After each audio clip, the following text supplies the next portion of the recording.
Bridge come barrage ಕಟ್ಟೋದ್ರಿಂದ ಕೌಟಾಬಿ ಈ ಕಡೆ ಜನವಾಡ ಮತ್ತೆ ಸುತ್ತಮುತ್ತಲಿನ 8-9 ಹಳ್ಳಿಗಳಿಗೆ ನೀರಿನ ಸಮಸ್ಯೆ ತಪ್ಪೋಯ್ತು. ಬ್ರಿಡ್ಜ್ ಕಮ್ ಬ್ಯಾರೇಜ್, ಮೊದಲು ಬ್ರಿಡ್ಜ್ ಇತ್ತು, ಇದೇ ನೀರು ತೆಲಂಗಾಣಕ್ಕೆ ಸರಾಗವಾಗಿ ಹರಿದು ಹೋಗ್ತಾ ಇತ್ತು.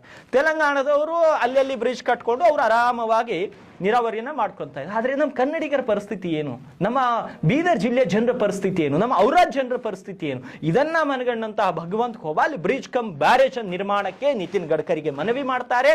ನಿತಿನ್ ಗಡ್ಕರಿ ಇವರ ಮನವಿಯನ್ನು ಸ್ವೀಕರಿಸಿ ಅಲ್ಲಿ ಬ್ರಿಡ್ಜ್ ಕಮ್ ಬ್ಯಾರೇಜ್ ಕಟ್ಟುವಂತೆ ಒಪ್ಪಿಗೆಯನ್ನು ಕೂಡ ಸೂಚಿಸ್ತಾರೆ. ಔರಾದ್ ತಾಲೂಕಿಗೆ 424 ಕೋಟಿ ಅನುದಾನದಲ್ಲಿ ರಾಷ್ಟ್ರೀಯ ಹೆದ್ದಾರಿ ಮಂಜೂರಿ ಮಾಡಿಸ್ಕೊಂಡು ಬರ್ತಾರೆ. ಅದಾದ ಮೇಲೆ ಅದರ ಬಳಿ ಒಂದು ಬ್ರಿಡ್ಜ್ ಕಮ್ ಬ್ಯಾರೇಜ್ ಅನ್ನ ಕಟ್ಟಲಿಕ್ಕೆ ಹೇಳ್ತಾರೆ. ಬ್ರಿಡ್ಜ್ ಕಮ್ ಬ್ಯಾರೇಜ್ಗೆ 36 ಕೋಟಿ ರೂಪಾಯಿ ವಿಶೇಷ ಅನುದಾನವನ್ನು ಕೂಡ ನೀಡ್ತಾರೆ. ಈ 36 ಕೋಟಿ ರೂಪಾಯಿ ವಿಶೇಷ ಅನುದಾನದಲ್ಲಿ ಅಲ್ಲಿ ಬ್ರಿಡ್ಜ್ ಕಮ್ ಬ್ಯಾರೇಜ್ ನಿರ್ಮಾಣ ಆಗಿದೆ.